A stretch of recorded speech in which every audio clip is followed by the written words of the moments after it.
This channel does not promote or encourage any illegal activities. All contents provided by this channel is meant for educational purpose only. अब हम question number 5 solve करते हैं. A factory manufactures two types of screws A and B. Each type of screw requires the use of two machines, an automatic and a hand operated. एक automatic एक hand operated है. It takes 4 minutes on the automatic and 6 minutes on hand operated machine to manufacture a package of screw.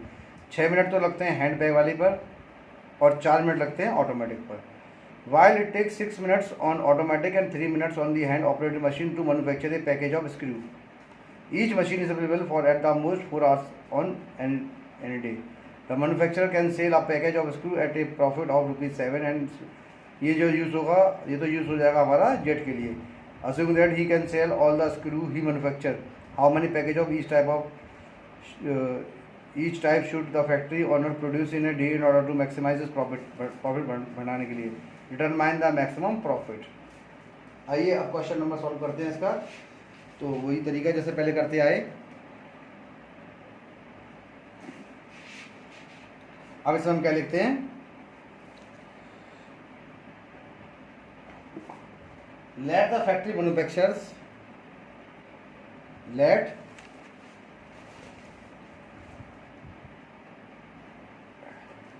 Let the factory manufacturers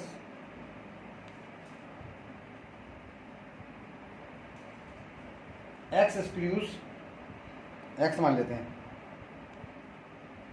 of type A and Y screws of type B. इसके तो X होगा, इसके Y होगा. On each day.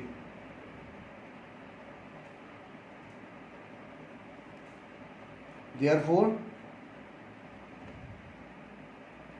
हम क्या लिखते हैं? X is greater than equals to 0 और Y is greater than equals to 0. ये स्टेटमेंट हमारी हो गई. अब इसकी इन्फॉर्मेशन देखते हैं. इन्फॉर्मेशन में स्क्रू ए और बी हैं और ऑटोमेटिक मशीन और हैंड ऑपरेटेड मशीन वर्क करती हैं पर मिनट के हिसाब से. तो दो लिख लेता हूँ मैं यहाँ पर. एक तो लिखता हूँ उसके अंदर ऑटोमेटिक मशीन, ये इनका मिनट में है, और एक हमारी हो गई हैंड ऑपरेटेड मशीन, ये भी मिनट में वर्क करती हैं. अब देखिए इसमें है आपका एक तो स्क्रू ए है, तो यहाँ लिख दीजिए स्क्रू ए, और स्क्रू बी है, और इसके बाद इसकी अवेलेबिलिटी देखते हैं कितना.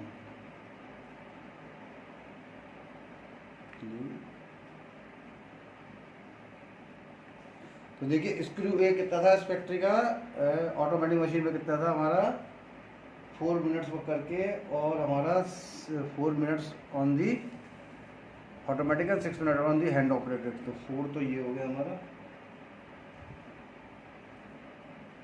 1 second, 4 minutes on the hand operated machine, 6 minute on the hand, 6 ये हो गया.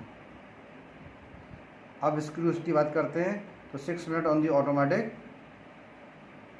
And 3 minute on the hand operated, तो 6 और ये 3 हो गया.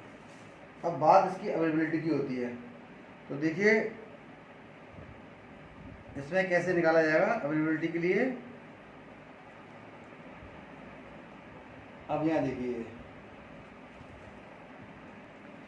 अब देखिए यहाँ पर एक लाइन दे रखी है, ईच मशीन इज अवेलेबल, ये अवेलेबिलिटी का कॉलम बनाया ना. Each machine is available for the at most 4 hours a day. 4 hours होता है, यानी कि 1 घंटे में कितने मिनट होते हैं? 60. तो 4 × 60 कितना हो जाएगा? 240 मिनट्स. ये भी आपकी 4 × 60 कितनी हो गई? 240 मिनट्स के लिए ये मशीन अवेलेबल है हमारे पास, उनके पास अवेलेबल है वर्क करने के लिए. अब देखिए इनके कॉन्स्टेंट्स निकाल लेते हैं सीधे सीधे. कॉन्स्टेंट्स आर, देखिए 4x प्लस का 6y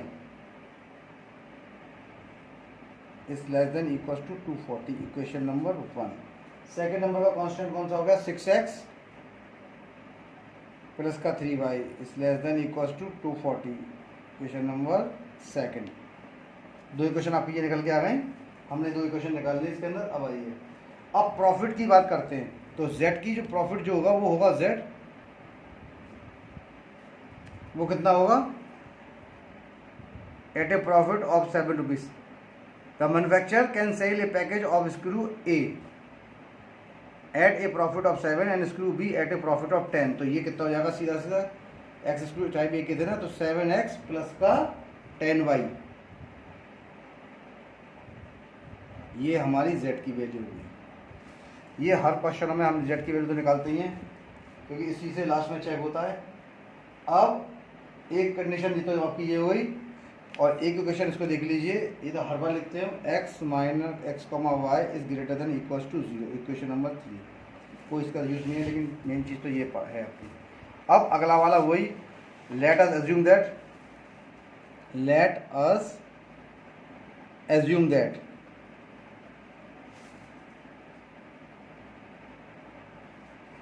ये देखिए पहले थी हमारी 4x प्लस का 6y इक्वल टू 240, दूसरी थी मेरी 6x प्लस का 3y इक्वल टू 240। चाहे तो कॉमन लेके इसको छोटा भी हम कर सकते हैं, लेकिन कोई बात नहीं, अब तो कर दिया तो उसको आगे पॉइंट्स को देख लेते हैं हम। तो देखिए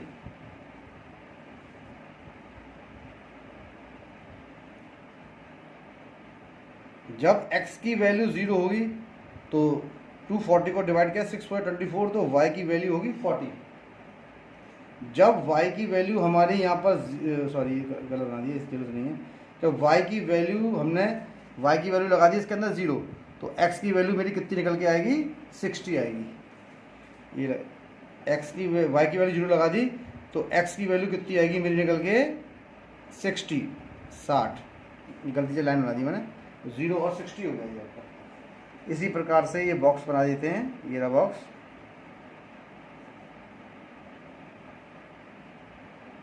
ये x है, ये y है।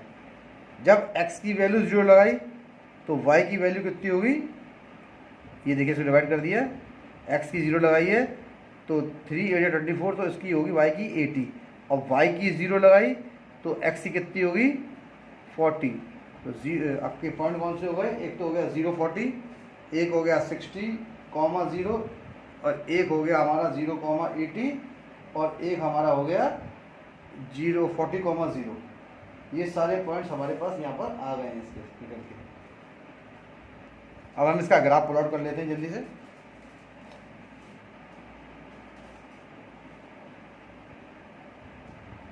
एटी तक आ रहे हैं तो उसको हम गैप ले लेते हैं, 10 का गैप ले लेते हैं ना। y कहाँ तक जा रहा है, y 80 तक जा रहा है या 60 तक है, कोई बात नहीं, चलिए।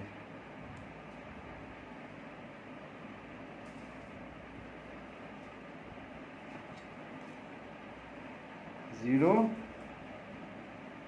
10 20 30 40 50 60 70 80 और ये 90, ये कितना हो गया, 10 20 30 40 50 60 70 80।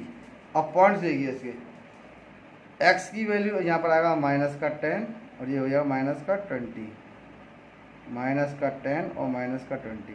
देखिए x की वैल्यू 0 और y की वैल्यू 40, ये रही 0, 40। x की वैल्यू 60 और y की वैल्यू 0, ये रही 60, 0। अब इस पॉइंट्स को मैं ज्वाइन कर देता हूँ।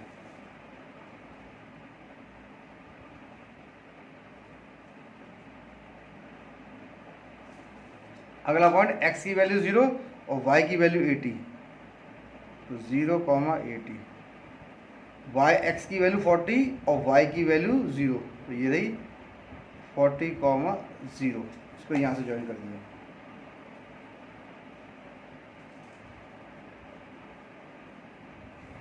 अब देखिए इसको चेक करते हैं,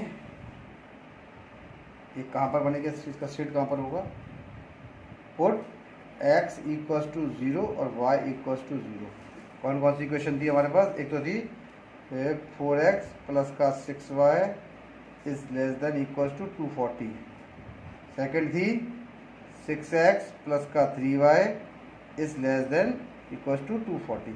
तो देखिए x की जगह जब 0 लगाया तो ये 4 इंटू 0 0 प्लस का 0 0 और 240, तो 0 240 से छोटा होता है ना, तो ये स्टेटमेंट हो गई मेरी ट्रू। इसमें भी लगाया 0 तो 6 इंटू 2 0 और 3 इंटू 0 यानी कि 0, तो ये भी वही कंडीशन आई कि 0 240 से छोटा होता है ना, तो ये कंडीशन भी मेरी कैसी हो गई ट्रू। अब इसका जो शेडेड पोर्शन होगा वो हमारा कहाँ पर होगा, लाइन पहले देखते हैं। पहली लाइन के पॉइंट कौन कौन से थे, 0 40, मैं बार बार इसको लिखना भूल जाता हूँ, 0 40 और 60 0। तो ये है मेरी पहली लाइन, ये रही 4x प्लस का 6y is less than equal to 240। और सेकंड नंबर की मेरी लाइन कौन सी थी, ये है 0 40 और 60 नहीं, ये है सॉरी सी, ये है मेरी 4x प्लस का 6y is less than equal to 240। ये नहीं है, ये तो ये है 5x। देखिए ये तो आपकी मेन लाइन की क्वेश्चन ये बन गई। और ऊपर वाली लाइन देखिए 0, ये रही ऊपर वाली लाइन, देखिए कौन सी है, 0,40 कहाँ है, 0,40 और 60,0, ये रही। और सेकंड वाले के लिए 0 80 और ये रही 6x प्लस का 3y is less than equal to 240, ये रही, ये लिख दी मैंने। अब इसमें पॉइंट्स देखते हैं। एक तो पॉइंट ये रहा ए, एक होगा इसका बी पे कौन से कोऑर्डिनेट होंगे 0,0, और तीसरा होगा इसका सी। अब देखिए हमने इतनी जल्दी कैसे निकाला, से बताते हैं आपको। तो कॉमन पोर्शन वही है इसका, ये रही लाइन इसकी आपकी 6x प्लस 4x प्लस का 3y, ये रही। इसका कॉमन पोर्शन कौन सा होगा, ये कॉमन पोर्शन शेड होगा, क्योंकि इसका जो स्टेटमेंट है ट्रू आ रहा है। ये बाहर वाली लाइन चली 6x प्लस 3y, इसका ये पूरा पोर्शन शेड होना है ओरिजिन की तरफ, लेकिन कॉमन पोर्शन दोनों का कौन सा है, इसका ये है। तो ये वाला पोर्शन शेड होगा इसके अंदर, ये रहा, ये अंदर वाला पोर्शन शेड होगा। इसके लिए एक पॉइंट्स को मैं और कैलकुलेट कर लेता हूँ, ये वाला, ये नहीं बार बार नहीं, ये वाला, ये पॉइंट्स निकाल लेता हूँ मैं ए बी सी, और इसको मानते हैं डी। वही सिंपल एलिमिनेशन मेथड का यूज़ करके इस पॉइंट्स को निकाल लीजिए। यहाँ कर देते हैं इसको हम जल्दी जल्दी से। ये देखिए पहली क्वेश्चन क्या थी मेरी, 4x प्लस का 6y इक्वल टू 240। सेकेंड कितनी थी मेरी, 6x प्लस का 3y इक्वल टू 240। ये देखिए इसमें 2 से इंटू कर दीजिए, बराबर हो जाएगी 12x प्लस का 6y equal to 480 minus minus minus, देखिए ये कट गया 6, 4 में से 12 गया तो कितना बचा, माइनस का 8x, और 240 में से 240 गया तो बचा कितना, माइनस का 240, माइनस से माइनस गया, यानी ये पॉइंट x की वैल्यू कितनी आ गई 80, 240 डिवाइडेड बाई 8 यानी कि 30। तो ये पॉइंट हो गया 30। इसमें लगाइए y की x की वैल्यू आपका 20, 30 से 120 होगा, 120 पहुँचे 120 हो गया, और 120 को जब आप 6 से डिवाइड करोगी, 6 से डिवाइड करेंगे सॉरी, तो आपका आएगा 20, यानी 30-20 पॉइंट्स हो गए इसके। अब इसको चेक करते हैं हम। तो देखिए जेड क्या था मेरा, जेड था मेरा इसमें 7x प्लस का 10y, ये तो था। अब इसके अंदर पहला पॉइंट देखिए, ऐड पॉइंट पहले मान लेता हूं मैं, ऐड पॉइंट, ऐड ले लीजिए ए, 0,40 लगाइए, 7 इंटू 0 प्लस का 10 इंटू 40, यानी z की वैल्यू कितनी हो गई, 400 हो गई, सॉरी कॉपी पर हो गई थी। z की वैल्यू है, मैंने a 0,40 लगा दिया, तो z equals to 7 into 0 plus का 10 इंटू 40 यानी 400। एट पॉइंट b, यानी 0,0 पर z की वैल्यू 0 यानी है। एट पॉइंट सी पे कौन से पॉइंट थे हमारे, सी पे था हमारा 40,0, और 40, लगा दीजिए इसके अंदर, तो z equals to 7 into 40 plus का 10 इंटू 0 यानी z इक्वल्स टू 280। तीसरी वैल्यू, चौथी value at point D point मेरा पास क्या था 30,20 लगा दीजिए इसके अंदर। z equals to 7 into 30 plus का 10 इंटू 20, ये आपका हो जाएगा 210 और ये हो जाएगा आपका 200। तो z की वैल्यू कितनी हो जाएगी 410। देखिए 4 वैल्यूज मेरे पास निकल के यहाँ पर आ गई हैं, चारों वैल्यूज मेरे पास यहाँ पर आ गई हैं आपकी।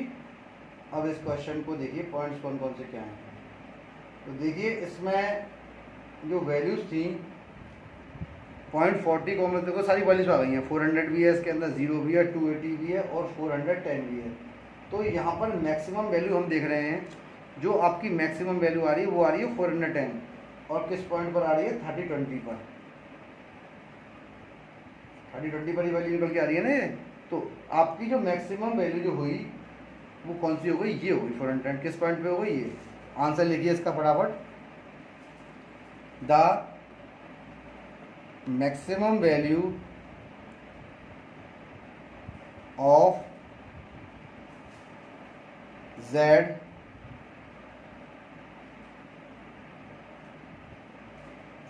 is 410 at 30,20। भाई एट z की 10 है ना। अब आंसर क्या लिखेंगे इसके अंदर, तो देखिए एक इसमें 30 package the factory should produce, answer इसका हो गया 10 the factory should produce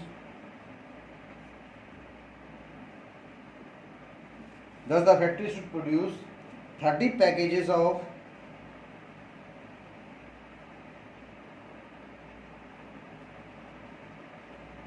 screws A and 20 packages of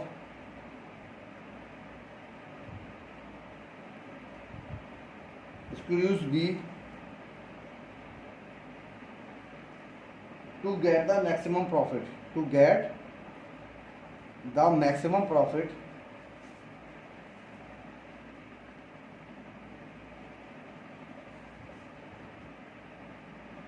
of rupees 410, ठीक है ना, क्योंकि 30-20 पे वैल्यू थी ना, तो 30-20 इसलिए लिखा मैंने। 30 इसका स्क्रू का ए का और 20 पैकेज स्क्रू बी का, तो 410 का हो जाएगा। यही इसका आंसर है। अब ये क्वेश्चन नंबर हमारा 5 भी हो गया सॉल्व। अब देखिए क्वेश्चन नंबर 6 देखते हैं। A cottage industry manufactures pedestal lamps and wooden seats, each requiring the use of grinding, cutting machine and 3 hours on the sprayer to manufacture a pedestal lamp. It takes 1 hour on the grinding and cutting machine and 2 hours on the sprayer to manufacture a shade. On one day, the sprayer is available for at most 20 hours and the grinding cutting machine for at least 24 hours. अब profit दे रखा है, ये यहाँ से निकल जाएगी हमारी Z की वैल्यू, ठीक है ना। अब चलिए इसको करते हैं। क्वेश्चन देखिए सब एक सही है, इसके एक ही तरीके हैं। Let the cottage industry manufacture, let the cottage industry manufacture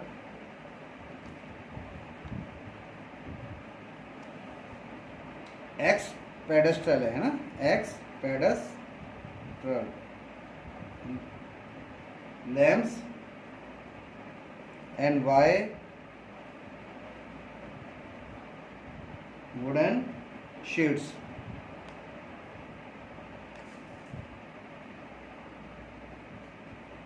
ठीक है ना, वाई वुडन शीट्स।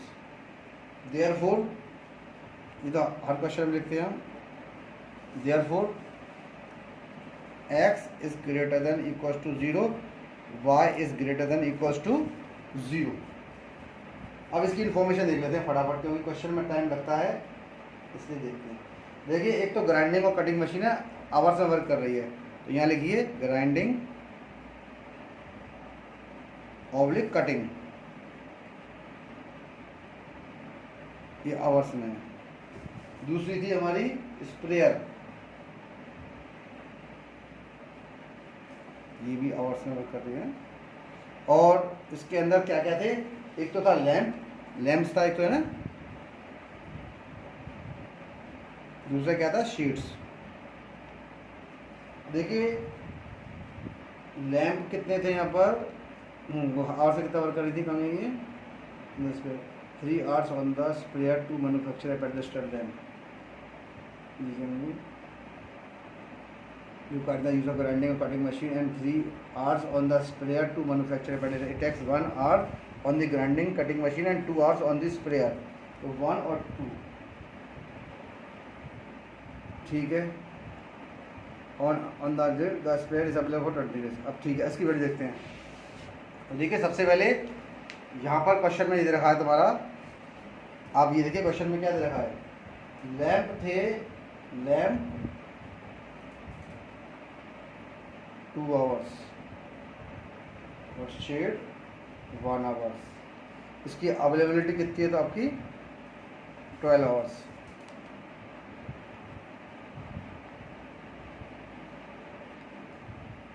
और एक बार दूसरा आपका आ गया स्प्रेयर 3 hours और ये 2 hours और अवेलेबिलिटी इसकी कितनी है 12, ठीक है ना। अब यहाँ देखिए एक लाइन लिखना भूल गया था मैं उसके अंदर क्वेश्चन में कि it takes 2 hours on grinding cutting machine and 3 hours on the spare to manufacture of pedestal stand. तो ये देखिए ये 2 hours, ये रहे 2 hours तो किस पे हो गए, ग्राइंडिंग कटिंग पर, और 3 hours स्पेयर पे हो गए। और सेकंड कंडीशन क्या थी, 1 hour on grinding cutting machine and आपकी 2 hours ऑन स्प्रेयर। अवेलेबिलिटी किसकी कितनी थी इसकी, एटलीस्ट 12 hours, ठीक है ना। और इसकी कितनी थी हमारी, और एट वो स्प्रे 20 था, सॉरी स्प्रे कितना था 20, सही कर देते हैं इसको, ये लैंग्वेज बड़ी बड़ी है इसलिए थोड़ी गलती लिखने में होती है। 20, ये यहाँ तक आपके इसकी हो गया। अब इसके बाद अगला स्टेप इसके कांस्टेंट निकाल लेते हैं। देखिए प्रॉफिट लैंप पे 5 रुपये का है और शेड पे ₹3 का है, ठीक है ना। मैं कांस्टेंट निकालता हूँ सीधे इसके,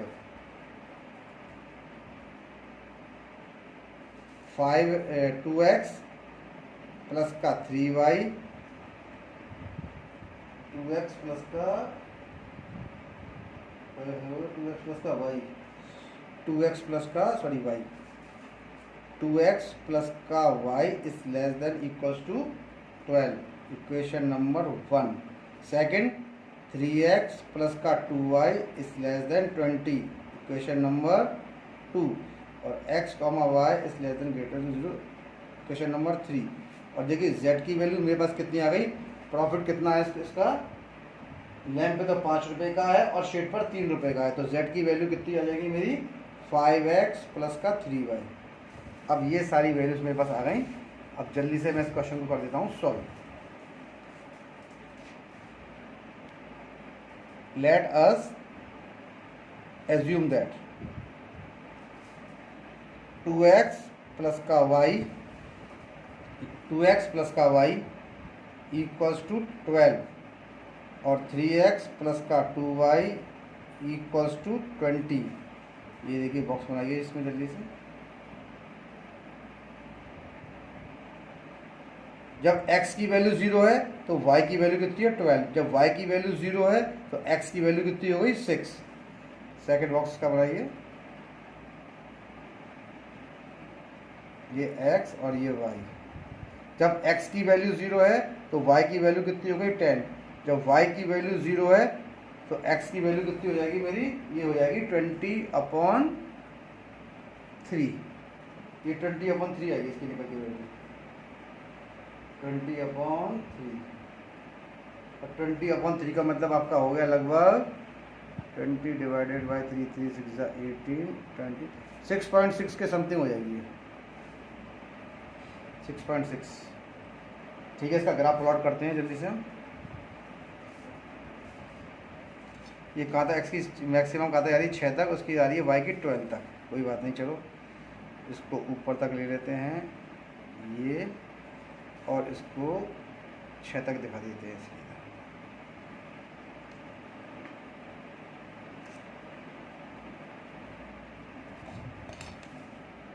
0 1 2 3 4 5 6 7 1 2 3 4 5 6 7 8 9 10 11 और ये 12।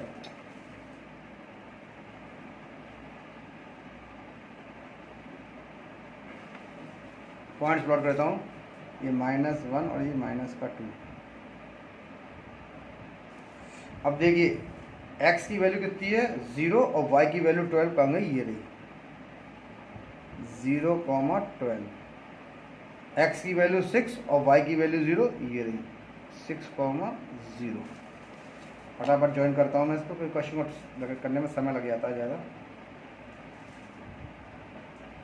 ये गया।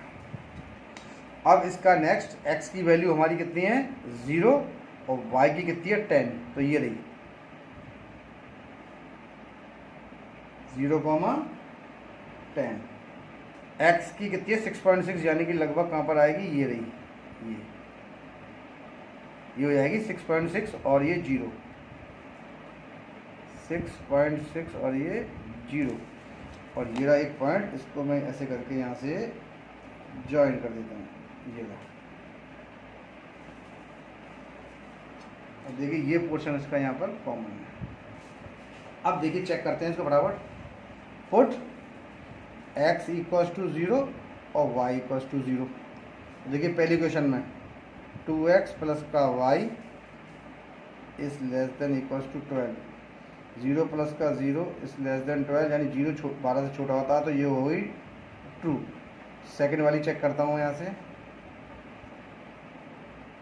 सेकेंड वाली को चेक करता हूँ फटाफट यहाँ से। देखिए तो ये कितना है 3x प्लस का 2y is less than equals to 20, 0 plus का 0 जाएगा लगाने पर, 0 20 से छोटा होता है ना, तो ये भी स्टेटमेंट मेरी कैसी हो गई, ट्रू।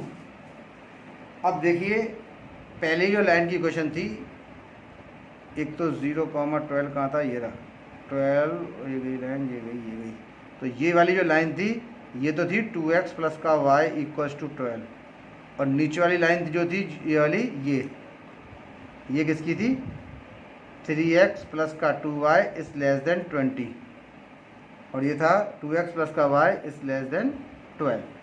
अब देखिए जब ये स्टेटमेंट हमारी ट्रू आ रही है, 2x प्लस का y को आपकी ट्रू आ रही है, तो ये सारा पोर्शन इसका शेडेड होगा। जब ये वाली लाइन थी हमारी, ये ट्रू आ रही है, तो इसका सारा पोर्शन कौन सा शेड होगा, ये होगा। इस वाली लाइन के लिए ये सारा होगा, ये सब ये रहा। लेकिन दोनों का कॉमन पोर्शन देखिए, ये अंदर ही आ रही है, तो कॉमन पोर्शन पूरा ये हो गया इसका। यानी देखिए ये पॉइंट, ये सारा, ये इसको शेड करना होगा, ये शेडेड पोर्शन हो गया इसका।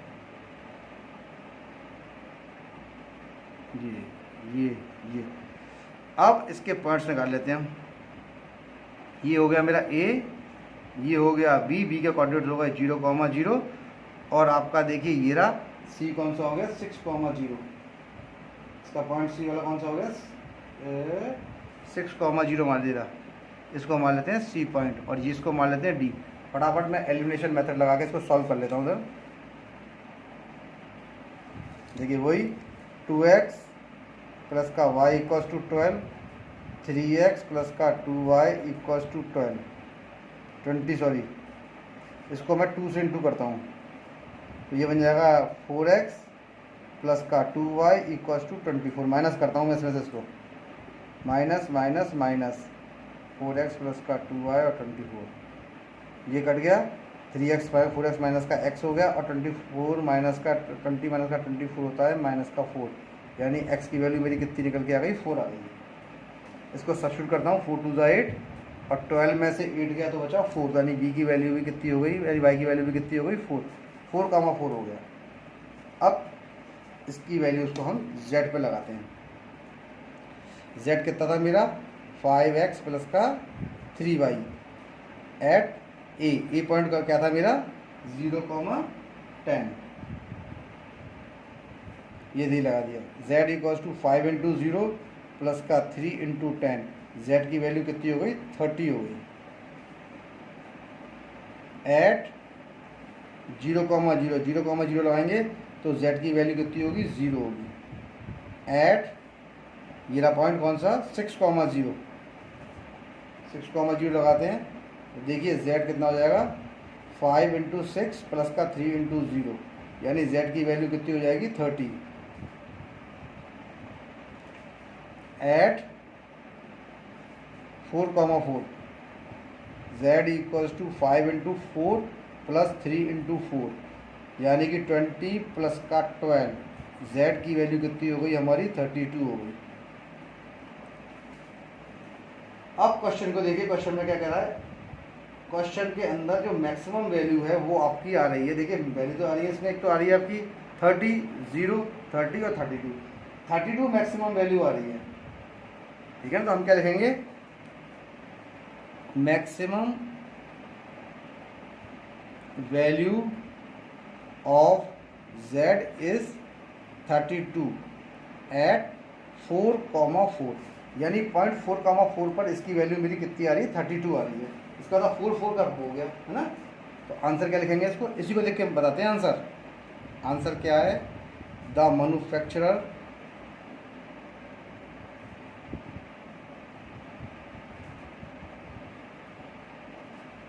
should produce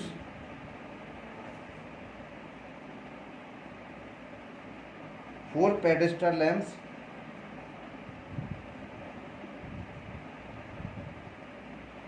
and 4 wooden shades to maximize his profit.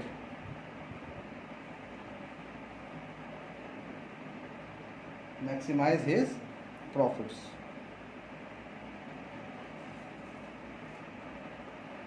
यही इसका आंसर है। अब ये क्वेश्चन नंबर 6 भी हमारा हो गया सॉल्व।